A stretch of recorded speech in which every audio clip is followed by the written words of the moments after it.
Circular motion, और circular motion का भी डायनामिक्स पार्ट हमने क्या किया था, स्टार्ट किया था। अब डायनामिक मतलब force responsible for a particle to rotate in a circular path. कौन सा फोर्स रिस्पॉन्सिबल है जिसके कारण पार्टिकल सर्कुलर पाथ में घूमता है, उसके बारे में हमें बात करना है।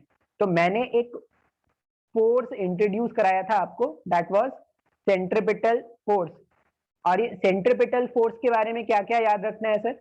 सेंट्रिपिटल फोर्स के बारे में सबसे पहला पॉइंट याद रखोगे कि अगर किसी पार्टिकल को सर्कल में घूमना है तो पार्टिकल का जो डायरेक्शन है वो बार बार चेंज होगा। अब अगर पार्टिकल का डायरेक्शन बार बार चेंज होगा तो पार्टिकल का जो वेलोसिटी वेक्टर है वो बार बार चेंज होगा। अगर पार्टिकल का वेलोसिटी वेक्टर बार बार चेंज हो रहा है, इसका मतलब पार्टिकल के पास एक्सेलरेशन होना चाहिए। अब वो एक्सेलरेशन जो पार्टिकल के डायरेक्शन को चेंज करने के लिए रिस्पॉन्सिबल है, उसको हम बोलते हैं सेंट्रिपिटल एक्सेलरेशन। अब अगर सेंटर के डायरेक्शन में कोई एक्सेलरेशन है, इसका मतलब सेंटर की तरफ एक नेट फोर्स होगा, और वो जो नेट फोर्स है जो किसी भी पार्टिकल को सर्कल में घुमाने के लिए रिस्पॉन्सिबल है, उस नेट फोर्स को हम क्या बोलते हैं, सेंट्रिपिटल फोर्स। तो centripetal force is the mandatory force. अगर सेंट्रिपिटल फोर्स नहीं है तो सर्कुलर पाथ भी पॉसिबल नहीं है। अगर कोई पार्टिकल सर्कल में घूमा है, अगर कोई पार्टिकल सर्कल में घूमा है तो आप बोलोगे कि एक सेंट्रिपिटल फोर्स लगेगा। अब ये सेंट्रिपिटल फोर्स कहां से आता है? तो अलग अलग केसेस में अलग अलग तरह के जो फोर्सेस हैं वो रिक्वायर्ड सेंट्रिपिटल फोर्स प्रोवाइड करते हैं। जैसे अगर आप वो अर्थ और प्लैनेट वाला एग्जांपल अगर देखोगे तो gravitational forces providing the required centripetal force. आप एटम के अंदर अगर चले जाओगे तो जो इलेक्ट्रोस्टैटिक फोर्स ऑफ अट्रैक्शन होता है पॉजिटिव चार्जेस और नेगेटिव चार्जेस के बीच में, that is responsible, that is providing the required centripetal force. Thread और स्टोन वाले एग्जांपल में टेंशन इज जो है, टेंशन प्रोवाइड कर रहा है द रिक्वायर्ड सेंट्रिपिटल फोर्स। तो आई थिंक सेंट्रिपिटल फोर्स क्या है ये सबको समझ में आ गया है, हाँ या ना? बाय डेफिनेशन सेंट्रिपिटल फोर्स सबको समझ में आ गया है? सर अरे रिस्पॉन्ड करेंगे भाई, ऐसे ऐसे करते क्या? अभी अभी नाश्ता चल ही रहा है क्या तुम लोग का? No sir. खा रहे हो सर? तो कैसे बोले सर? No sir. नाश्ता नहीं, टिफिन हो गया तुम लोग का? टिफिन हो गया है तो रिस्पॉन्ड करेंगे। ये ऐसा तो नहीं है सर वो बीच में जो ब्रेक मिला था सर उसमें जुबा केसरी विमल दबा लिया है सर? 5 रुपए का विमल है सर, वेस्ट नहीं करना चाहते। No sir. अगर नहीं वेस्ट करना चाहते तो फिर रिस्पॉन्ड करेंगे। रिस्पॉन्ड करते हो तो मेरे को अच्छा लगता है कि हाँ चलो भाई कुछ तो सीख रहे हैं। अब सेंट्रिपिटल फोर्स का मैग्नीट्यूड कैसे कैलकुलेट करना है? तो जब भी आपको कोई बोले कि सेंट्रिपिटल फोर्स कैलकुलेट करना है तो जो ऑब्जेक्ट सर्कल में घूम रहा है उसका मास इंटू वी टेंजेंशियल का स्क्वायर डिवाइडेड बाई आर, या एम ओमेगा स्क्वायर आर, दोनों में से कोई भी फॉर्मूला आप यूज कर लेना। बस याद रखना कि कैपिटल आर जो है वो रेडियस ऑफ सर्कुलर पाथ है, वी टेंजेंशियल ये टेंजेंशियल स्पीड हो गया, एम होता है mass of the object which is rotating in circular path, उसी तरह एम ओमेगा स्क्वायर आर। तो इस दो तरह से हम क्या करते हैं, सेंट्रिपिटल फोर्स को लिखते हैं। अब सेंट्रिपिटल फोर्स पे बेस्ड हमने कुछ प्रॉब्लम इससे पहले वाले लेक्चर में देखा था। हमने पहला जो प्रॉब्लम देखा था वो कैसा था? वो पहला प्रॉब्लम मैंने ऐसा बताया था, ये वाला प्रॉब्लम बताया था ना? तो अगर मान लो पार्टिकल है और वो कांस्टेंट स्पीड से ट्रैवल कर रहा है, अगर पार्टिकल कांस्टेंट स्पीड से ट्रैवल कर रहा है तो अपने को क्या करना है, यहाँ का n1 है अगर नॉर्मल और यहाँ का n2 है अगर नॉर्मल, तो n1 और n2 का वैल्यू लिखना था। अब मैंने बोला कि अगर ये पार्टिकल सर्कल में घूम रहा है इसका मतलब अंदर के डायरेक्शन में एक नेट फोर्स चाहिए, और वो जो नेट फोर्स है उसको सेंट्रिपिटल फोर्स बोलेंगे। अब ये जो रिक्वायर्ड सेंट्रिपिटल फोर्स है वो कहां से मिलेगा? तो अगर आप देखोगे तो इसमें mg डाउनवर्ड डायरेक्शन में है और नॉर्मल अपवर्ड डायरेक्शन में। तो हम ऐसा लिखेंगे, इस डायग्राम को देखते हम क्या लिख सकते हैं कि mg माइनस n1 जो है वो रिक्वायर्ड सेंट्रिपिटल फोर्स के बराबर होगा। तो यहां से अगर आप n1 का वैल्यू कैलकुलेट करते हो तो वो mg minus m v square upon r हो जाएगा। उसी तरह अगर इस वाले केस में बात करेंगे तो n2 ऊपर mg नीचे। अब अगर ये इस तरह का पाथ है तो सेंट्रिपिटल फोर्स जो होना चाहिए वो सेंटर की तरफ होना चाहिए, ये सेंट्रिपिटल फोर्स का डायरेक्शन है। अब अगर नेट फोर्स मेरे को सेंटर की तरफ चाहिए तो डेफिनेटली n2 जो है वो मैग्नीट्यूड वाइज ज्यादा होना चाहिए। तो हम क्या लिखेंगे, n2 minus mg will be the required centripetal force तो यहां पर अगर आप सिंप्लीफाई करोगे तो N2 का वैल्यू हो जाएगा F सेंट्रिपिटल प्लस mg। इस तरह से हमने क्या किया था, सेंट्रिपिटल फोर्स को यूज करके नॉर्मल का वैल्यू कैलकुलेट किया था। इसमें किसी को डाउट है क्या? नहीं सर। नहीं सर। कितने लोग आ चुके हैं? 39 पार्टिसिपेंट्स हैव जॉइन। पता नहीं लोगों की अटेंडेंस को क्या हो गया है। कुछ लोग हैं जो नहीं आ रहे हैं। इससे पहले वाले क्लास में कौन नहीं था? बरनाली राउत, आप इससे पहले वाले क्लास में नहीं थे क्या? इससे पहले मतलब कल वाले क्लास में, फिजिक्स वाले क्लास में। बरनाली,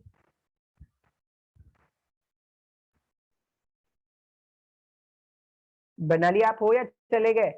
हो। बरनाली राउत, नहीं, Barnali Raut is not present.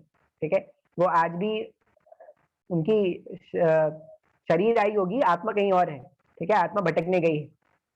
और कौन नहीं आया था कल? मेरे को देखना पड़ेगा। अब अलकीपा आई ऑन, जिन्होंने लेक्चर अटेंड किया और जिन्होंने लेक्चर नहीं अटेंड किया है। अच्छा, अब सेंट्रिपिटल फोर्स का एक और एग्जांपल हमने क्या देखा था? सेंट्रिपिटल फोर्स का एक और एग्जांपल ये वाला देखा था, जिसमें मैंने आपको बोला था कि दोनों धागों का टेंशन कंपेयर करो। तो इस तरह के क्वेश्चन, ये दोनों क्वेश्चन समझ में आ गए थे क्या? Yes sir. Yes sir. अब अपने को ना सेंट्रिपिटल फोर्स के और भी क्वेश्चन डील करने हैं। आज हम और भी क्वेश्चन देखेंगे, लेकिन उससे पहले हम क्या करते हैं ना, एक नया कंसेप्ट सीखते हैं जिसको हम क्या बोलेंगे? Centrifugal force. Centrifugal, centrifugal force. अब सर ये सेंट्रीफ्यूगल फोर्स क्या है? तो सेंट्रीफ्यूगल फोर्स ना सबने एक्सपीरियंस किया होगा। कैसे एक्सपीरियंस किया होगा? कभी याद करो, स्कूल कॉलेज कभी जाते होंगे और बैठ गए होंगे किसी बस में या ऑटो में या कहीं पर भी। मान लो सर मेरा तो अपना सर मैं जैसा इसका एक्सपेरिमेंट भी किया हूँ। वो टेस्ट ट्यूब को एक सेंट्रीफ्यूगल एक मशीन रहता है, उसमें डाल देते हैं, वो रोटेट करता है उसका बेस को, उसका सॉल्यूशन को मिक्स करने के लिए। हाँ बिल्कुल होता है, वेरी नाइस। और सर वो सेपरेशन के लिए भी यूज होता है। किसके लिए? Sir separation of blood components. हाँ, वो सेपरेशन ऑफ ब्लड कंपोनेंट के लिए भी यूज होता है, वेरी नाइस बोल सकते हैं। वो मास पे डिपेंड करता है, उनके डेंसिटी पे डिपेंड करता है बेसिकली। अच्छा, तो अब ये सेंट्रीफ्यूगल फोर्स जो है वो क्या है? तो सबसे पहला वर्ड जो याद रखना पड़ेगा, सेंट्रीफ्यूगल फोर्स जैसा रियल फोर्स कोई नहीं होता, ये एक सूडो है। ये क्या है? एक सूडो फोर्स है भाई साहब। सेंट्रीफ्यूगल फोर्स जो है, सर रियलिटी में सेंट्रीफ्यूगल फोर्स प्रेजेंट है क्या? तो आंसर है नहीं। सेंट्रीफ्यूगल फोर्स का रियलिटी में कोई एग्जिस्टेंस नहीं है।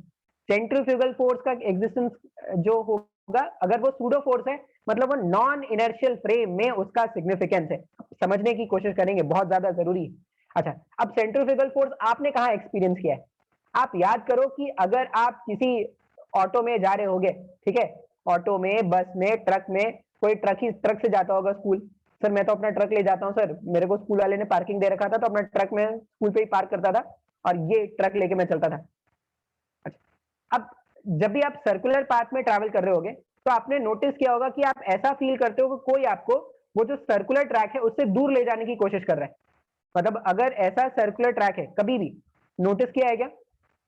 सर्कुलर ट्रैक है और अगर आप किसी व्हीकल में आप बैठे हो, कार में या में जो में भी, तो एक जब आप ये जो सर्कल है, ये जो व्हीकल है, जब इस सर्कल को नेगोशिएट कर रहा होता है, तब आपने देखा होगा कि आपकी टेंडेंसी इसके वॉल को हिट करने की होती है, या आपकी टेंडेंसी इस कार से दूर जाने की, या ऐसा बोल सकते हैं सेंटर से दूर जाने की होती। अब ऐसा क्यों होता है सर? ये सबने एक्सपीरियंस किया है क्या ये? Yes sir. Yes sir. अब ऐसा क्यों होता है सर? तो हम सेंट्रीफ्यूगल फोर्स क्या है? सूडो फोर्स है। अब क्यों सूडो फोर्स है वो समझते हैं। मान लो मैंने बोला कि ये जो कार है, ठीक है, अज्यूम कर लेना कार है, ऊपर से देखा है हमने। अब ये कार अगर सर्कुलर मोशन में है, अगर ये कार सर्कुलर मोशन में, अच्छा, सूडो फोर्स के लिए मैंने आपको तीन बातों को याद करने के लिए बोला था। कब, कहां, कैसे। कैसे? कब में मैंने आपको क्या बताया है? जब फ्रेम एक्सेलरेटेड है, जब फ्रेम एक्सेलरेटेड है, जब फ्रेम एक्सेलरेटेड है, कब है? कहां का मतलब जिस ब्लॉक को एनालाइज कर रहे हैं, जिस ब्लॉक को एनालाइज कर रहे हैं,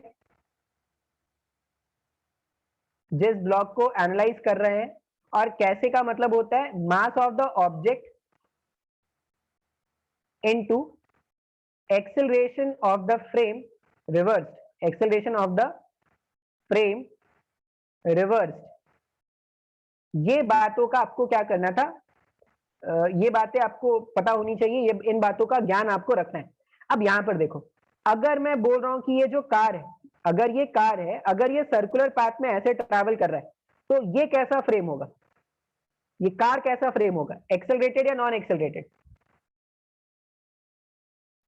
सर क्या? अगर ये कार है और ये कार सर्कुलर पाथ में ऐसे से घूम रहा है, तो ये कार कैसा फ्रेम है, एक्सेलरेटेड फ्रेम या नॉन एक्सेलरेटेड? एक्सेलरेटेड फ्रेम है, बिल्कुल। Accelerate. तो अगर मान लो ये ऑब्जर्वर है, ये एनालाइज कर रहा है सिचुएशन को, अगर ये ऑब्जर्वर है, ये एनालाइज कर रहा है सिचुएशन को, तो ये जो ऑब्जर्वर है, ये एक ऐसे फ्रेम पर बैठा है जो खुद एक्सेलरेट कर रहा है, और अगर ये खुद एक्सेलरेट कर रहा है, तो इसमें कौन सा एक्सेलरेशन होगा, इसमें एक्सेलरेशन इस डायरेक्शन में है। कौन सा एक्सेलरेशन? उसको बोलते हैं सेंट्रीपिटल एक्सेलरेशन। और सेंट्रीपिटल एक्सेलरेशन का वैल्यू क्या है, या तो omega square by into r बोलो, या वी टेंजेंशियल का स्क्वायर डिवाइडेड बाय आर बोलो। तो अगर ये पार्टिकल एक एक्सेलरेटेड फ्रेम है और मैं इसको एनालाइज कर रहा हूं, जो इंसान है मैं उसको एनालाइज कर रहा हूं, एम मास का ऑब्जेक्ट है। अब अगर आप यहां पर देखोगे तो इसमें देखो, एक ऐसे फ्रेम पर बैठे हैं जो खुद एक्सेलरेटेड है, ठीक है, तो सूडो लगा सकते हैं सर, पहला सेंट्रीफ्यूगल हमेशा अपोजिट रहेगा सेंट्रीपिटल का। हाँ, देखते हैं कहां, जिस ब्लॉक को एनालाइज करे तो इस इंसान को एनालाइज करे तो इसमें लगाएंगे सूडो। कैसे लगाना है, तो इस ऑब्जेक्ट का mass into acceleration of the frame reverse, तो फ्रेम का एक्सेलरेशन रिवर्स करोगे तो उधर चला जाएगा, तो इसमें एक फोर्स लगना स्टार्ट हो जाएगा, एम ओमेगा स्क्वायर आर। अब ये जो एम ओमेगा स्क्वायर आर लगा है वो सूडो फोर्स है, वो सूडो है। किसका सूडो है? तो वो सेंट्रीपिटल एक्सेलरेशन का सूडो है। सर वो बैलेंस नहीं हो जाएगा? सेंट्रीपिटल एक्सेलरेशन का सूडो बैलेंस किससे होगा, कौन बैलेंस करेगा इसको? सर अगर centripetal W omega square r लग रहा है तो उधर भी ओमेगा। नहीं, यही तो आपको समझना है, यही तो अंडरस्टैंडिंग है। मैं एकदम जो ध्यान से बोलूंगा वो समझना, आज बहुत ज्यादा इंपॉर्टेंट लेक्चर है। मैंने बोला कि अगर ये फ्रेम एक्सेलरेटेड है, तो एक्सेलरेटेड फ्रेम में हम क्या करते हैं, सूडो फोर्स लगाते हैं। अब सूडो फोर्स क्यों लगाते हैं? न्यूटन लॉ को सेटिस्फाई कराने के लिए। हम ये बोलते हैं कि जब भी आप एक ऐसे फ्रेम में बैठ के क्वेश्चन को सॉल्व करोगे जो खुद एक्सेलरेटेड है, तो अब आपको क्या करना पड़ेगा, सूडो फोर्स का कंसेप्ट यूज करना पड़ेगा। अब ये जो इंसान था वो एक ऐसे कार में बैठा हुआ है जो सर्कुलर पाथ में मूव कर रहा है। सर्कुलर पाथ में मूव करता हुआ पार्टिकल क्या होगा, एक्सेलरेटेड पार्टिकल है। अगर ये एक्सेलरेटेड पार्टिकल है और यहीं पर बैठ के अगर मैं इस सिचुएशन को एनालाइज कर रहा हूं, तो मेरे में एक सूडो फोर्स लगना चाहिए। क्यों लगेगा सूडो? क्योंकि मैं एक एक्सेलरेटेड फ्रेम पे बैठा हूं। अब कैसे लगेगा, तो mass of this object into acceleration of the frame reverse. अब याद रखने वाली बात क्या है, अब बोलोगे सर जब ये सूडो फोर्स है तो इसको एक अलग सा नाम क्यों देना, आप इसको सूडो ही बोल दो। तो ये एक्चुअल में ये जो सूडो है वो सिर्फ सेंट्रीपिटल एक्सेलरेशन का सूडो है। सेंट्रीफ्यूगल फोर्स, ये नोट है, centrifugal force is the pseudo force, is the pseudo force for centripetal acceleration, for centripetal acceleration। इसको सूडो फोर्स क्यों नहीं बोलते, अलग से नाम क्यों दिया हुआ है? क्योंकि centrifugal force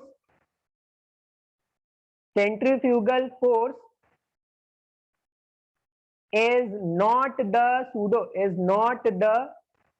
pseudo for net acceleration।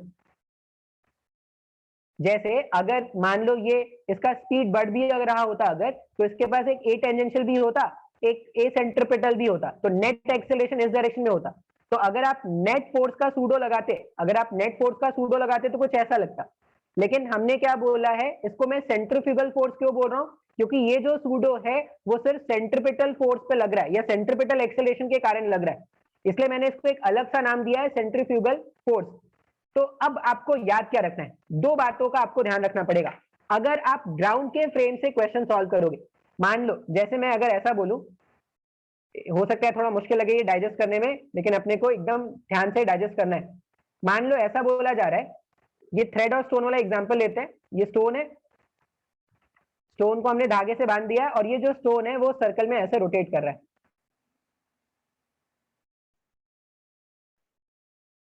ये जो स्टोन है वो सर्कल में ऐसे रोटेट कर रहा है। अब दो बातों का, सेंट्रिपिटल फोर्स कब यूज करेंगे सर? हम कब बोलेंगे सेंट्रिपिटल फोर्स? तो जब आप क्वेश्चन को ग्राउंड के फ्रेम से सॉल्व करोगे। जब आप क्वेश्चन को ग्राउंड के फ्रेम से सॉल्व करोगे, मान लो यहां पर ग्राउंड है और ग्राउंड पर बैठ के कोई बंदा अगर इस पार्टिकल को देख रहा है कि m मास का पार्टिकल था, सर्कल में घूम रहा था, तो वो इंसान क्या बोलेगा? अच्छा, पार्टिकल सर्कल में घूम रहा है, इसका मतलब एक नेट फोर्स अंदर की तरफ होना चाहिए। तो इस केस में अगर देखोगे तो एक नेट फोर्स अंदर की तरफ कौन सा है? टेंशन। तो ये जो इंसान है ग्राउंड वाला जो इंसान है वो क्या बोलेगा? F सेंट्रिपिटल रिक्वायर्ड जो है, F सेंट्रिपिटल रिक्वायर्ड जो है वो टेंशन से मिल जाएगा। अब अगर ये कुछ तो V0 स्पीड से, V0 कांस्टेंट स्पीड से सर्कल में घूम रहा है, तो इस केस में अगर आप टेंशन फोर्स लिखोगे तो टेंशन फोर्स क्या हो जाएगा? m V0 स्क्वायर अपॉन जो भी रेडियस है। ये बात समझ में आया क्या? Yes sir. सेंट्रिपिटल फोर्स हम कब यूज करेंगे? जब हम क्वेश्चन को ग्राउंड पर बैठ के सॉल्व करेंगे। अगर ग्राउंड से बैठ के क्वेश्चन को एनालाइज करोगे तो आप बोलोगे कि कोई भी पार्टिकल अगर सर्कल में रोटेट कर रहा है तो सेंटर के डायरेक्शन में एक नेट फोर्स चाहिए, और सेंटर के डायरेक्शन में जो नेट फोर्स मिलता है उसी को हम सेंट्रिपिटल फोर्स बोलते हैं। लेकिन मान लो क्वेश्चन को हम इस घूमते पार्टिकल के फ्रेम से सॉल्व करें। मान लो जो ऑब्जर्वर है, ऑब्जर्वर की आत्मा जो है वो यहाँ पे इस m मास के स्टोन के साथ अटैच हो गई है। Yes. तो विथ रिस्पेक्ट टू आत्मा, अगर इस आत्मा के रिस्पेक्ट में बात करें, अभी आत्मा कैसा फ्रेम? Centrifugal force एक्सेलरेटेड या नॉन एक्सेलरेटेड? एक्सेलरेटेड। एक्सेलरेटेड। ये जो आत्मा है वो एक्सेलरेटेड फ्रेम है या नॉन इनर्शियल फ्रेम है? तो नॉन इनर्शियल फ्रेम में हम क्या जानते हैं सर? नॉन इनर्शियल फ्रेम में अपने को कब, सूडो कहाँ, लगाना कैसे? पड़ेगा। नॉन इनर्शियल फ्रेम में सूडो लगाना पड़ेगा। अब देखो इस Yes, वाले sir. मास पे क्या क्या फोर्सेस है? एक तो एक्चुअल फोर्स टेंशन लग रहा था इस डायरेक्शन में, जितना रियलिटी वाला फोर्स है, जो रियल फोर्सेस है वो तो लगेगा ही। साथ में जब आप इसके फ्रेम से बात कर रहे हो, इसके फ्रेम से बात कर रहे हो, तो M एक into T सूडो फोर्स भी लगेगा, और वो सूडो फोर्स किधर लगेगा? और सेंट्रिपिटल एक्सेलरेशन अंदर के तरफ था, तो जो सूडो फोर्स लगेगा वो बाहर की तरफ हो जाएगा और वो हो जाएगा m इंटू सेंट्रिपिटल एक्सेलरेशन, तो v स्क्वायर अपॉन r। अब देखो, मान लो आप स्टोन पे खड़े होके स्टोन को एनालाइज करो, आपके लिए स्टोन चल रहा है क्या? ये आत्मा के रिस्पेक्ट में आप स्टोन पे खड़े होके स्टोन को एनालाइज करो। सर वो हाँ। m v स्क्वायर r कैसे हुआ सर? m into t होगा ना? m into T, tension into mass. No sir, no. तो tension v into nought mass. Square होगा कि v स्क्वायर होगा? अच्छा, v nought square, m v nought square upon r। अब देखो सर mg नहीं लगेगा? mg तो इस डायरेक्शन में ना, देखो पार्टिकल ऐसे रोटेट कर रहा है, पार्टिकल ऐसे रोटेट कर रहा है, ये वाला सर्कल नहीं है अभी, समझ में आया क्या? अभी ये वाला सर्कल है हॉरिजॉन्टल प्लेन में, ये हॉरिजॉन्टल प्लेन है, ये याद रखेंगे। एचपी का मतलब दिवाली का हिंदुस्तान चरखा पेट्रोलियम वाला। नहीं है। हाँ, अच्छा। दिवाली का चरखा वाला horizontal plane. Horizontal plane, horizontal plane मतलब अभी ऐसे ऐसे घुमा रहे शक्तिमान, अभी ऐसे ऐसे नहीं घुमा रहे। आया समझ में? नहीं आया सर समझ में? सर नहीं आया। अरे देखो, स्टोन लिया, धागे से बांधा और ऐसे ऐसे घुमा रहे, ऐसे ऐसे ऐसे हॉरिजॉन्टल प्लेन। तो अगर आप ऐसे घुमाओगे तो mg तो नीचे लग रहा है ना किसी भी इंस्टेंट ऑफ टाइम पर। Yes sir. अगर ऐसे ऐसे घूम रहे हैं तो mg तो नीचे लग रहा है किसी इंस्टेंट ऑफ टाइम पर। टेंशन इस तरफ है, अगर ग्राउंड के फ्रेम से देखोगे तो टेंशन इस तरफ है। तो क्या बोलेंगे कि किसी भी ऑब्जेक्ट को अगर सर्कल में घूमना है तो सेंटर के तरफ एक नेट फोर्स होना चाहिए। सेंटर के तरफ जो नेट फोर्स मिलता है उसी को हम क्या बोलते हैं? Centripetal force. तो यहाँ पे जो रिक्वायर्ड सेंट्रिपिटल फोर्स था वो कहां से मिल रहा है? वो मिल रहा है टेंशन से। अब कुछ लोगों का मन का डाउट होता है ना, सर अगर अंदर की तरफ फोर्स है तो ये मास अंदर जाके इसमें सेंटर में समा क्यों नहीं जाता सर? अरे ये फोर्स इसको समाने के लिए नहीं है भाई साहब, ये फोर्स क्या करेगा, बार बार इसके डायरेक्शन को चेंज कर रहा है। अगर ये फोर्स नहीं होगा, आप खुद सोचो, जब अगर धागा यहाँ से टूट जाता है तो ये सर्कल में घूमना बंद कर देता है। ये क्या करता है? टैंजेंट के डायरेक्शन में भाग जाता है। मान लो ऐसे घुमा रहे, ऐसा होता है बचपन में, ऐसे घुमाते हैं, बहुत ज्यादा स्पीड से घुमाते हैं तो धागा टूट जाता है। धागा टूट जाता है, जो स्टोन है वो कहीं और भाग जाता है, किसी का नाक, किसी का सर, किसी का आंख फोड़ सकता है। तो फिर से ये जो स्टंट है, these stunts are performed by specialists, so please don't imitate in your houses। ये बात सबको समझ में आया क्या? Yes sir. यस ये घूम कैसे रहा है? इस वाले प्लेन में, हॉरिजॉन्टल प्लेन में। तो अगर ये हॉरिजॉन्टल प्लेन है, इमेजिन करो ये स्टोन है, वेट नीचे लग रहा है और इसका घूमने का प्लेन ये है, तो सेंट्रिपिटल फोर्स जो है वो तो सेंटर की तरफ होना चाहिए। तो सेंट्रिपिटल फोर्स सेंटर इधर है, यहाँ कहीं पर सेंटर था, तो सेंट्रिपिटल फोर्स इस डायरेक्शन में है। अब रिक्वायर्ड सेंट्रिपिटल फोर्स कौन प्रोवाइड करेगा? रिक्वायर्ड सेंट्रिपिटल फोर्स प्रोवाइड करेगा धागे का टेंशन। अगर धागा नहीं होता तो सर्कुलर मोशन नहीं हो पाता। ये पहला पॉइंट है। सेकंड पॉइंट क्या है? सेम चीज को एनालाइज करने का एक और तरीका क्या होता है? Centrifugal force. ये सेंट्रिपिटल फोर्स कब लिखते हैं? सेंट्रिपिटल फोर्स लिखते हैं इनर्शियल फ्रेम से। जब आप क्वेश्चन को सॉल्व करते हो इनर्शियल फ्रेम से, तब आप लिखोगे सेंट्रिपिटल फोर्स। लेकिन जब आप क्वेश्चन को सॉल्व करोगे एक नॉन इनर्शियल फ्रेम से, तब आपको लिखना होगा एक सूडो फोर्स। अब सूडो फोर्स कैसे लिखते हैं? तो देखो, क्या रियलिटी वाले फोर्सेस क्या क्या है? एक तो mg है डाउनवर्ड डायरेक्शन में, एक टेंशन है इस तरफ। अब तुम खुद से सोचो, अभी मैं mg का जो वे इफेक्ट है ना वो कंसिडर नहीं कर रहा, मैं ऐसा सोच रहा हूँ कि mg है ही नहीं, मैं स्पेस में करा रहा हूँ, ठीक है, ऐसा समझ लो। तो अगर ये ऐसे ऐसे घूम रहा है, अगर ये ऐसे ऐसे घूम रहा है, टेंशन इधर है और इसमें जो सूडो लगेगा वो बाहर की तरफ लगेगा, हाँ या ना? Yes yes sir. अगर सूडो बाहर की तरफ है, मैंने बोला ये ऐसा था, टेंशन इधर, सूडो इधर। अगर आप, मैं इसी में खड़ा हूं, मैं इसी में खड़े होके इसी को एनालाइज कर रहा हूं, अगर तो मेरे के लिए स्टोन कैसा है? रेस्ट में है क्या? Yes sir. तो अगर मेरे के लिए ये स्टोन रेस्ट में है, तो मैं ऐसा बोल सकता हूँ क्या इसमें लगने वाला नेट फोर्स 0 होगा स्टोन पे? तो अगर इसमें लगने वाला नेट फोर्स 0 है, तो स्टोन पे दो फोर्सेस दिख रहे थे सर अपने को, एक तो mv0/r का सूडो दिख रहा है और एक टेंशन दिख रहा है इस तरफ। तो यहां पर जब देखोगे तो यहां पर भी टेंशन का वैल्यू mv0/r आ गया, जैसा इक्वेशन यहां पर आया था ग्राउंड के फ्रेम से। तो सर ये तो बैलेंस हो गया ना? हाँ, नॉन इनर्शियल फ्रेम में भी वही इक्वेशन आया है, लेकिन ये सोच अलग है, ये सोच अलग है। ऐसा नहीं सोचेंगे कि सर दोनों इक्वेशन तो सेम है सर, तो दोनों अगर इक्वेशन सेम है तो दोनों का मतलब एक है क्या? नहीं, ये हमने लिखा था using the concept of centripetal force, ये हमने लिखा है using the concept of non inertial force. अब नॉन इनर्शियल फोर्स का मतलब क्या है? जो ऑब्जेक्ट घूम रहा है ना, उसी पे जाके बैठ जाओ, उसी पे जाके बैठ जाओ, मतलब अपनी आत्मा को भेज दो वहीं पर, तो तुम्हारी आत्मा उसी पे जाके बैठ गई। अब सर बट तुम्हारी अपोजिट डायरेक्शन में है ना? अगर हम और- लोग देखेंगे जो दो वेक्टर एंटी पैरेलल है तो वो तो 0 हो जाता है, बैलेंस्ड। हाँ, तो टेंशन इस तरफ और mv0/2 इस तरफ, तो जितना टेंशन इधर है, अगर ये इसके लिए तो बैलेंस होगा ना, तो जितना टेंशन इधर है उतना mv0/r इधर होना चाहिए। इस वाले केस में हम क्या बोलते हैं? ये टेंशन चाहिए। इनर्शियल फ्रेम में हम क्या बोलते हैं? इनर्शियल फ्रेम में हम ऐसा बोलते हैं कि सेंट्रिपिटल फोर्स चाहिए जो क्या करेगा? पार्टिकल को सर्कल में घुमाएगा। लेकिन अगर आप इसी में बैठ के एनालाइज करोगे तो इसमें आप क्या बोलोगे? इसमें आप ऐसा बोलोगे कि एक ऐसा फोर्स है जो, सिंस ये एक्सेलरेटेड फ्रेम था, तो एक्सेलरेटेड फ्रेम के लिए हमने क्या कर दिया? एक सूडो यूज किया। अब अगर इस डायरेक्शन में एक्सेलरेशन था, सूडो इधर चला जाएगा। अब अगर मेरी आत्मा यहाँ पर बैठी है और वो एनालाइज कर रही है, तो मेरी आत्मा को लगेगा कि एक फोर्स टेंशन इस तरफ है और एक फोर्स mv0/r इस तरफ है। अब कंफ्यूजन क्या होता है? कंफ्यूजन होता है कि सर यहाँ पर टेंशन इधर है और आप mv0/r भी इधर ही बोल रहे हो, तो दोनों अगर एक ही डायरेक्शन में है तो दोनों ऐड हो जाएंगे क्या? ये बिल्कुल गलत सोच है। यहाँ पे आप क्या बोलते हो?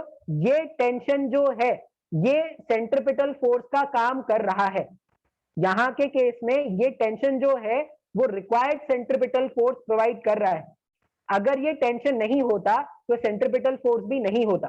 तो सेंट्रिपिटल फोर्स एकदम लेमैन्स लैंग्वेज में क्या याद रखना है सर अपने को ये याद रखना है कि अगर मैंने क्वेश्चन को सॉल्व किया है ग्राउंड के फ्रेम से, तो मैं ऐसा बोलूंगा कि पार्टिकल को अगर सर्कल में घूमना है तो सेंटर के डायरेक्शन में एक नेट फोर्स होना चाहिए। सेंट्रिपिटल अगर फोर्स। सेंटर के डायरेक्शन में नेट फोर्स नहीं मिलेगा तो पार्टिकल का डायरेक्शन चेंज नहीं हो पाएगा, पार्टिकल का डायरेक्शन चेंज नहीं हो पाएगा तो सर्कुलर मोशन नहीं हो पाएगा। तो ग्राउंड के फ्रेम से आप बोलोगे कि अंदर की तरफ एक फोर्स की रिक्वायरमेंट है और वो जो रिक्वायरमेंट वाली फोर्स है वो अलग अलग केसेस में अलग अलग तरह के फोर्सेस से मिलता है।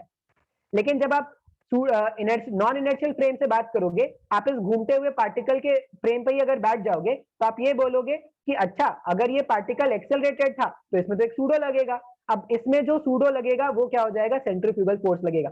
तो इनर्शियल फ्रेम से जब हम बात करेंगे तो सिर्फ centripetal force, non inertial frame से बात करेंगे तो सूडो फोर्स। दोनों एक साथ कभी नहीं आ सकते। क्यों नहीं आ सकते? क्योंकि ये सेंट्रीपिटल फोर्स जो है वो इनर्शियल वाला बात है और सूडो फोर्स जो है वो नॉन इनर्शियल वाला बात है। आया क्या समझ में? Yes, sir. सर हाँ सर आपने तो बोला कि मतलब जब सर्कल में घूमना है तो उसको एक सेंटर की ओर फोर्स चाहिए, बट सेंट्रीफ्यूगल तो बाहर की ओर लग रहा है ना, और हाँ। आपने कि सेंट्रीपिटल उसमें होगा भी नहीं। तो देखो ग्राउंड से जब आप देखोगे तब आपको लगेगा कि ये पार्टिकल सर्कल में घूम रहा है। इसी पे बैठ के इसी को देखोगे तो आपको लगेगा ये सर्कल में घूम रहा है। इसी पे बैठ नहीं। के इसी को देख रहे हैं, नहीं लगेगा ना सर्कल पे घूम रहा है। बात समझ में आ रहा है क्या? हाँ या ना? हाँ सर, थोड़ा बहुत। जब एक कार Center- में बैठ के जब कार घूमता है तो कार सर्कुलर मोशन में घूमता है, बट हम लोग बाहर की ओर हमारे लिए तो कार रुका हुआ है ना। अगर मैं ऑब्जर्वर मान लूं, मैं कार पे बैठ के क्वेश्चन को सॉल्व कर रहा हूं, मैं ऑब्जर्वर हूं, तो मैं तो ये सोचूंगा ना कि मेरे के लिए कार रुकी हुई है। मैं तो ये नहीं सोचता ना कि मेरे के लिए कार चल रही है। Yes sir.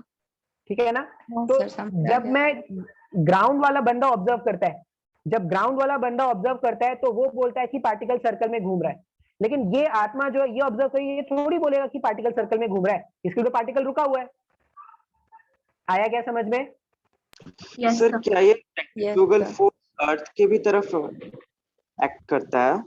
हाँ बिल्कुल। जैसे हम पे हम लेकिन तो हाँ, सूडो फोर्स है, हमारे ये में हाँ, मींस अर्थ के तरफ। ये सूडो फोर्स मैंने पहले ही बताया था। सूडो फोर्स सिर्फ एक कंसेप्ट है। सूडो फोर्स सिर्फ एक कंसेप्ट है, रियलिटी में सूडो फोर्स एग्जिस्ट नहीं करता। क्वेश्चन को सॉल्व करने का बस ये कंसेप्ट है। हम क्या बोलते हैं कि अगर हम क्वेश्चन को एक ऐसे फ्रेम से बैठ के सॉल्व करें तो मुझे एक झूठ मूठ का फोर्स लगाना पड़ेगा जिसका एक्चुअल में, जिसका रियल वर्ल्ड में कोई सिग्निफिकेंस नहीं है। अब वो झूठ मूठ का फोर्स क्यों लगाते हैं? Newton law of centrifugal force का मतलब रियलिटी में काम नहीं है। सेंट्रीफ्यूगल फोर्स का रियलिटी में कोई एग्जिस्टेंस नहीं है। सर तो फिर अर्थ वहां पे अपने पोजीशन से हिलता क्यों नहीं है? मींस अर्थ सन का ग्रेविटी उससे ज्यादा है ना, और फिर वही सेंट्रीपिटल फोर्स प्रोवाइड करता है। हाँ, तो फिर अर्थ अपने पोजीशन से हिलता क्यों नहीं है क्यों अगर हिलेगा? सेंट्रीफ्यूगल फोर्स नहीं है तो? अगर सेंट्रीफ्यूगल फोर्स नहीं है तो अर्थ अपने पोजीशन से हिलता क्यों नहीं? देखते हैं। जैसे ये सन है, ठीक है, और ये अर्थ है। ये सन है और ये अर्थ है। अभी मान लो अगर इनके बीच में फोर्स ऑफ ग्रेविटेशन नहीं होता, मान लेते हैं, तो ये सर अर्थ कभी भी ऐसा घूम पाता क्या? मान लो ये सन और अर्थ हाँ के सर। बीच में नो ग्रेविटेशन, कुछ तो ऐसा हुआ, ठीक है, लड़ाई हो गई, भगवान और मेरी लड़ाई हो गई, तो मैंने क्या किया, इस सन और अर्थ के बीच में जो ग्रेविटी फोर्स है उसको हटा दिया। ठीक है, तुम लोग नहीं कर पाओगे ऐसा सोचना भी, मैं कर सकता हूँ। तो सन और अर्थ की लड़ाई हो गई, ग्रेविटी फोर्स मैंने गायब कर दिया, तो ये अर्थ ऐसे रोटेट कर पाएगा क्या? ये अर्थ कहीं स्पेस में जाके खो जाएगा, हाँ या ना? Yes sir. अब क्या होगा, सन और अर्थ के बीच का जो गैप है वो चेंज हो जाएगा। लेकिन अभी ऐसा समझ लो कि मेरे और भगवान के बीच में एकदम सब कुछ सही चल रहा है, अच्छी खासी दोस्ती चल रही है, बेस्ट फ्रेंड है हम लोग दोनों बेस्ट फ्रेंड है। तो हमारी एक दोस्ती चल रही है। तो वो जो दोस्ती है वो इमेजिनरी, वो दिखती नहीं है, ऐसा नहीं है कि वो दिख रही है, लेकिन वो दोस्ती बहुत गहरी है। इसके और इसके बीच में एक दोस्ती है और वो बहुत गहरी दोस्ती है, और उस दोस्ती का नाम क्या है? Force of gravitation. अब ये जो फोर्स ऑफ ग्रेविटेशन है, ये जो गहरी दोस्ती है, वो कभी भी अर्थ को दूर जाने नहीं देता है। हमेशा पता है अर्थ की टेंडेंसी क्या होती है? हमेशा अर्थ की टेंडेंसी होती है कि वो टैंजेंट की तरफ भाग जाए। लेकिन ये जो सन का प्यार है, वो कभी उसको भागने नहीं देता है। वो अगर इधर भागना भी चाहेगा ना, तो सन क्या करेगा, उसको ऐसे रोटेट करा देगा। वो चाहता है कि इधर भागो, लेकिन फोर्स इधर आ गया, तो वो क्या करेगा, इधर भागना चाहता था लेकिन वो इस लेंथ को तोड़ के भाग नहीं सकता, मतलब इनके बीच की जो बॉन्डिंग है उसको तोड़ के भाग नहीं सकता। वो क्या करेगा, इसको इधर घूमना ही है। तो सन और अर्थ के बीच में ये जो गैप है या ये जो प्यार है, वो क्यों एग्जिस्ट हो पा रहा है? क्योंकि इन दोनों के बीच में एक फोर्स है। अगर ये फोर्स नहीं होता तो इनके बीच का जो सेपरेशन एक्सेलरेशन था वो चेंज हो सकता था। आया क्या समझ में? ना सर, मैं उस पॉइंट के बारे में बात नहीं कर रहा हूँ। मैं बोलना चाहता हूँ कि सन का ग्रेविटेशन तो अर्थ से ज्यादा है, क्योंकि उसका मास ज्यादा बड़ा है। तो फिर ये अर्थ क्यों नहीं नहीं नहीं चले नहीं जाता नहीं, ये सन पे? गलत सोच रहे हैं भाई साहब। Force on sun because of earth equal opposite to force on earth because of sun. Action reaction pair. अभी न्यूटन की आत्मा आ जाएगी, रोने लगेगी बैठ के। सन का मास जितना ज्यादा हो अर्थ के कंपैरिजन में, या अर्थ का मास कितना भी कम हो, जितना फोर्स सन अप्लाई करेगा अर्थ के ऊपर, अर्थ भी उतना ही फोर्स अप्लाई करेगा सन के ऊपर। ये तो दोनों का एक्सेलरेशन डिफर कर जाएगा इसलिए, दोनों का एक्सेलरेशन डिफर कर जाएगा, बिल्कुल दोनों का एक्सेलरेशन डिफर कर जाएगा, लेकिन जितने फोर्स से इसको खींचा जा रहा है उतने ही फोर्स से इसको भी खींचा जा रहा है। दोनों का फोर्स ऑफ अट्रैक्शन एक जैसा है। तो ऐसा नहीं सोचना कि सर अर्थ जो है वो तो ज्यादा फोर्स अट्रैक्ट हो रहा है, नहीं। आया क्या समझ में? ना सर, मुझे अभी थोड़ा सा डाउट है इस पॉइंट क्या पे। क्या डाउट है, बोलो। सर कि यही कि अर्थ कैसे सन के ऊपर equal and opposite force exert कर रहा है? उसका तो मास बहुत छोटा है एज कंपैरिजन अच्छा तो। अच्छा, ये फॉर्मूला पढ़ा है क्या? Force of gravity is capital G, mass of first object mass of second object divided by r square. पढ़ा है ना ये फॉर्मूला? हाँ मान लो सर, मैं बड़े न्यूटन का फॉर्मूला है। ये दीपांजन कहाँ से आ गया अचानक से? सोता सोता जाग रहा है क्या ये? यस लग रहा है। दीपांजन कहाँ थे तुम इतने टाइम तक? नहीं सर, स्टार्टिंग में नहीं थे, फिर कोई नहीं, चलो देर आए दुरुस्त आए। देखो मान लो मेरे को कैलकुलेट करना है force on earth because of sun. अब फॉर्मूला क्या लिखोगे? Capital G universal gravitational constant, mass of first object is mass of earth, mass of second object sun है, डिवाइडेड बाय जो भी रिलेशन था आर का स्क्वायर। मान लो मेरे को ये कैलकुलेट करना है mass of sun, force on sun because of earth. फिर से यही फॉर्मूला यूज करोगे ना, capital G mass of sun mass of earth into r square. तो दोनों का मैग्नीट्यूड तो सेम आया ना, ये अलग लगा गया? सेम आएगा सर तो फिर वैसे ही एप्पल भी सन की तरफ, मींस एप्पल भी अर्थ की बिल्कुल तरफ क्यों एकदम सही एग्जांपल है। ये क्लास 9 के बुक में शायद लिखा हुआ भी है ये बात। है? अर्थ और ये एप्पल, ठीक है। एक एप्पल ने पहले तबाही मचाई थी, एक एप्पल अभी तबाही मचा रही है। इतनी महंगी होने का क्या मतलब है भाई? ठीक है, मान लो ये एप्पल है। अब किसी ने बोला कि सर अगर मास ऑफ एप्पल है स्मॉल m और मास ऑफ अर्थ है कैपिटल है, ठीक है, हमें ये बात तो जरूर पता है कि मास ऑफ एप्पल जो होगा बहुत ही छोटा होगा इन टर्म्स ऑफ कैपिटल है, ये तो पता है ना हमें? Yes sir. यस ठीक है, अच्छा। लेकिन एक बात हमें ये भी पता है, इस एप्पल को अर्थ अपने तरफ पुल कर रहा है, force on small m because of capital M, और ये जो एप्पल है ये भी अर्थ को अपनी तरफ पुल कर रहा है, force on capital M because of small m। अब न्यूटन का थर्ड लॉ ये बोलता है action reaction, every action has an opposite and equal reaction. Every action will have an equal and opposite reaction. मतलब जितने फोर्स से Apple को नीचे खींचा जा रहा है उतने ही फोर्स से अर्थ को ऊपर खींचा जा रहा है। अच्छा, फिर नेक्स्ट क्वेश्चन होता है सर अगर अर्थ में भी उतना ही फोर्स लग रहा है जितना एप्पल में लग रहा है तो एप्पल ही क्यों चलता हुआ दिख रहा है, अर्थ क्यों नहीं दिख रहा? तो उसका आंसर ये है, अगर ये लिख रहे हैं force on m because of capital M, ये मैग्नीट्यूड वाइज इक्वल है force on capital M because of m, तो एप्पल पे जो फोर्स है उसको आप क्या लिखोगे? Mass of Apple into acceleration on Apple. फिर फोर्स ऑन कैपिटल M क्या लिखोगे? मास ऑफ प्लैनेट या मास of earth into acceleration of earth. अब यहां पर देखो, अगर मैं ऐसा लिख दूं इसको, इस वाले स्टेटमेंट के बाद मैं ऐसा लिख रहा हूं, मास of earth divided by ma, ये ma को उधर भेज दिया मैंने, तो acceleration of Apple divided by acceleration of earth. अब अगर ये फैक्टर me बाई ma, देखो अगर कैपिटल M बहुत बड़ा है तो मैं ऐसा बोल सकता हूं क्या, ये जो रेशियो होगा ये बहुत बड़ा होगा इन टर्म्स ऑफ 1, ऐसा बोल सकते हैं क्या? अगर मास ऑफ अर्थ बहुत ज्यादा है तो अब इस वाली इक्वेशन को देखो, हमने अगर ऐसा लिखा इसका मतलब ये भी तो लिखा जा सकता है ना कि acceleration of Apple divided by acceleration of earth जो होगा वो 1 से बहुत बड़ा होगा, ऐसा बोल सकते हैं क्या? 1 के सामने बहुत बड़ा है, इसका मतलब एक्सेलरेशन जो एप्पल में क्रिएट होगा ये बहुत बड़ा होगा कंपेयर टू एक्सेलरेशन जो अर्थ में क्रिएट होगा। अब एप्पल में जो एक्सेलरेशन क्रिएट होता है वो 9.8 मीटर पर सेकेंड स्क्वायर का होता है। ये एक्सेलरेशन इन अर्थ के सामने बहुत बड़ा है। मतलब एक्सेलरेशन पे सॉरी अर्थ पे एक्सेलरेशन तो है, अर्थ पे फोर्स तो है, लेकिन सिंस अर्थ का मास इतना ज्यादा है कि फोर्स के कारण जो एक्सेलरेशन जनरेट होता है वो ऑलमोस्ट नेग्लिजिबल होता है। तो अगर इसका एक्सेलरेशन ऑलमोस्ट नेग्लिजिबल है इसलिए इसका वेलोसिटी जो है वो चेंज नहीं होता। लेकिन अगर मान लो अर्थ के ऊपर जुपिटर जैसा कोई प्लैनेट नीचे गिर रहा होता, अर्थ ऐसे है और जुपिटर अगर कोई नीचे गिर रहा होता तो जुपिटर भी नीचे आता और अर्थ ऐसे ऊपर जाता। ये धुड़ुम आया क्या समझ में? हाँ सर। Yes sir. अभी क्लियर है अर्पित? Yes sir. अभी भी डाउट है सर? अभी भी सर 100% क्लियर नहीं है सर। अर्पित कोई डाउट है तो बोलो। सर लेकिन वो कैपिटल एम भी तो है ना?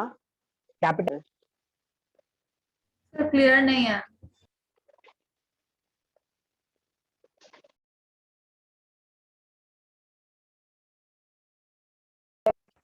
सॉरी, हाँ कैपिटल एम कहाँ है? सर वो कैपिटल एम भी तो है ना, force on small m due to capital M. हाँ तो यहाँ पे force on capital M due to small m है। कैपिटल एम का मतलब क्या है? कैपिटल एम मतलब आई थिंक अर्पित का ये डाउट है कि जो केस सन और अर्थ के बीच में होता है जिसमें अर्थ क्यों नहीं अट्रैक्ट होता सन के पास, बट वैसा ही केस अगर एप्पल भी अर्थ के साइज में हो गया जैसे सन के कंपैरिजन में, तो एप्पल अर्थ जब अट्रैक्ट करता है तो एप्पल गिर जाता है, बट अर्थ क्यों नहीं सन के पास आता है? उसका ये मेन डाउट था। ऐसा मेरे डाउट को है लगता है ऐसा ही डाउट था सर।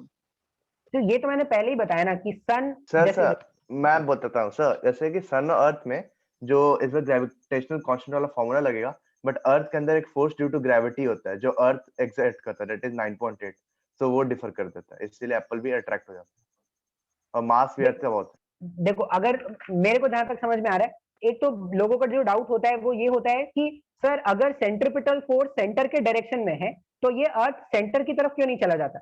ये जो अर्थ है वो सन की तरफ क्यों नहीं चला जाता? अगर एक नेट फोर्स इस डायरेक्शन में तो ये क्यों नहीं जा रहा? तो आप ये सोचना पड़ेगा आपको कि नेट फोर्स कर क्या रहा है। ये नेट फोर्स जो है वो सिर्फ इसका डायरेक्शन चेंज कर रहा है।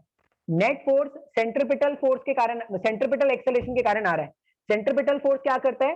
सेंट्रिपिटल एक्सेलरेशन क्या करता है? सेंट्रिपिटल एक्सेलरेशन जो है वो सिर्फ डायरेक्शन चेंज करता है। तो आप बस ये सोचना कि अगर ये सेंट्रिपिटल फोर्स इस सेंटर की तरफ नहीं होता, अगर ये सेंट्रिपिटल फोर्स इस सेंटर की तरफ नहीं होता तो क्या होता? ये जो पार्टिकल है, ये जो पार्टिकल है अर्थ, वो कहीं स्पेस में चला गया होता। Because of the force of gravitation ये इससे सन से बाउंडेड है। मतलब सन और अर्थ एक दूसरे को अट्रैक्ट करके रख रहे हैं, इसी के कारण से जो अर्थ है वो रिवॉल्व कर रहा है। और सिंस क्या होता है ना, अब एक्चुअल में क्या होता है, ये भी रिवॉल्व कर रहा है और ये भी रिवॉल्व कर रहा है। अगर रियल वर्ल्ड सोचोगे ना तो रियलिटी में क्या है, ये भी रिवॉल्व कर रहा है और ये भी रिवॉल्व कर रहा है। लेकिन सिंस इसका मास बहुत ज्यादा है तो इसमें जो एक्सेलरेशन क्रिएट होता है उसका वैल्यू बहुत कम होता है। एक्चुअल में क्या है, सन भी ऐसे रिवॉल्व करेगा। एक्चुअल में क्या होता है ना, एक सेंटर ऑफ मास जानते हैं क्या? सेंटर ऑफ मास ना सर नहीं पढ़ा है अभी तक। अभी नहीं पढ़ा है, छोड़ो। देखो एक कंसेप्ट होता है जिसमें क्या होगा ना, ऐसा समझो कि सन और अर्थ के बीच में एक पॉइंट है यहाँ पर जो सन के बहुत पास होता है। यहाँ पर एक पॉइंट है, तो एक्चुअल में जो रोटेशन होता है ना वो इस पॉइंट के अबाउट होता है। अर्थ इस पॉइंट के अबाउट ऐसे सर्कल में घूम रहा है और सन इस पॉइंट के अबाउट ऐसे सर्कल में घूम रहा है। एक्चुअल में रियलिटी ये है। लेकिन सिंस सन का मास बहुत ज्यादा होता है तो ये जो सेंटर है ना वो ऑलमोस्ट सन के अंदर ही चला जाता है। मतलब अगर दो आइडेंटिकल मासेस है, ऐसा समझ लो m और m, और इनके बीच में अगर फोर्स ऑफ ग्रेविटेशन है तो ये इनका रोटेशन कैसे होगा? इनके बीच में एक पॉइंट होगा, इस पॉइंट के अबाउट ये भी रोटेट करेगा और इस पॉइंट के अबाउट ये भी रोटेट करेगा। मतलब ये ऐसे रोटेट कर रहा है, ये ऐसे रोटेट कर रहा है। लेकिन अगर ये मास को तुम बढ़ाना स्टार्ट कर दोगे तो ये जो सेंटर है ना, सेंटर जिस पर रोटेशन होगा वो इसकी तरफ शिफ्ट होता जाएगा। तो सन के केस में क्या होता है ना, सन का मास अर्थ के सामने बहुत बड़ा है, बहुत बड़ा मास है सर। तो अगर सन का मास बहुत बड़ा है तो ये जो पॉइंट है जिसके बाद रोटेशन होना होता है वो ऑलमोस्ट सन के अंदर चला जाता है। तो अगर वो ऑलमोस्ट सन के अंदर चला गया तो हम सिर्फ ऐसा मानते हैं कि अर्थ जो है वो सन के अबाउट रिवॉल्व कर रहा है, बाकी सन जो है वो स्टेशनरी है। आया क्या समझ में अभी? सर ये वाला चीज, ये वाला फिर से बता दूं?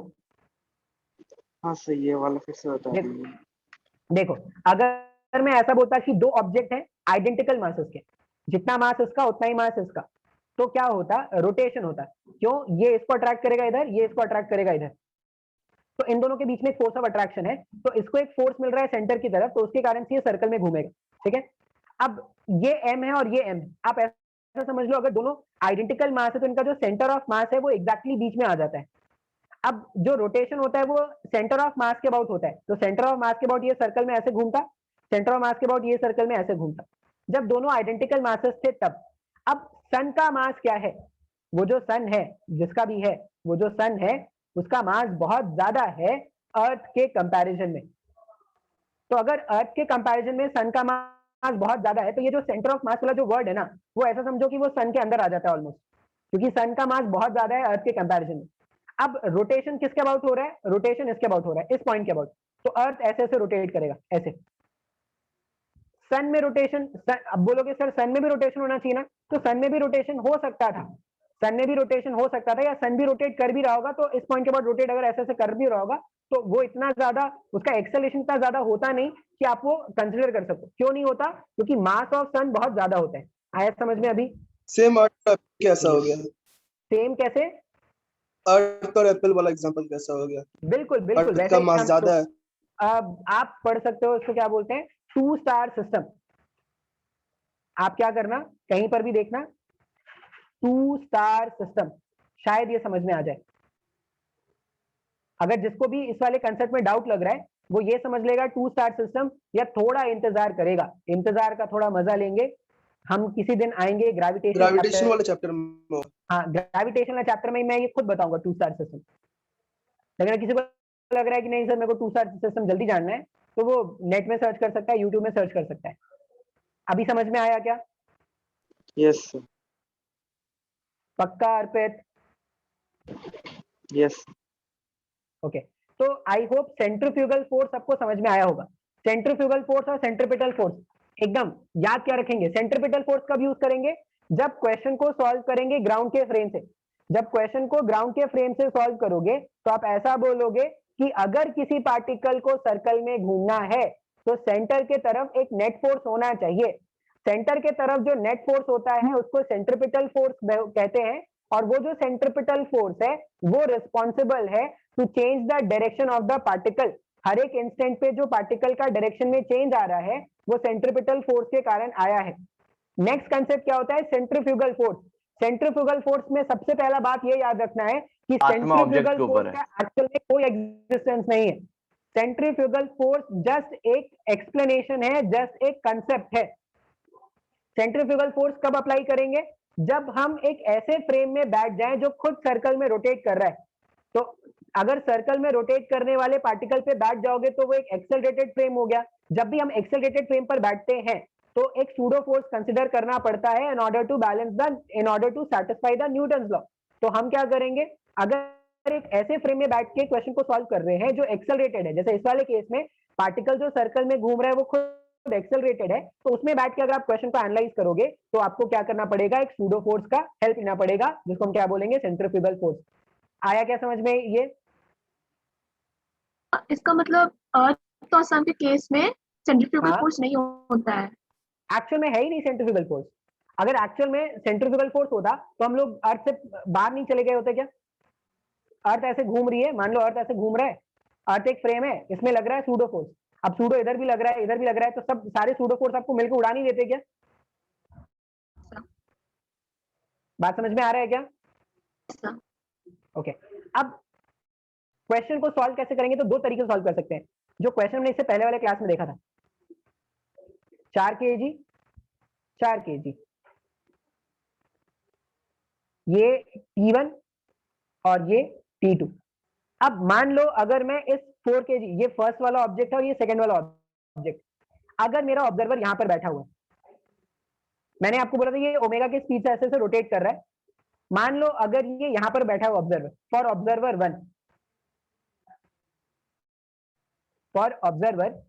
1, अगर मैं ऑब्जर्वर 1 के बारे में बात करूं तो ऑब्जर्वर 1 क्या है, एक ऐसे फ्रेम में बैठा हुआ है जो सर्कल में रोटेट कर रहा है। और मैंने क्या बताया था, यहां से यहाँ का लेंथ 1 मीटर बताया था, यहां से यहाँ का लेंथ 1 मीटर बताया था।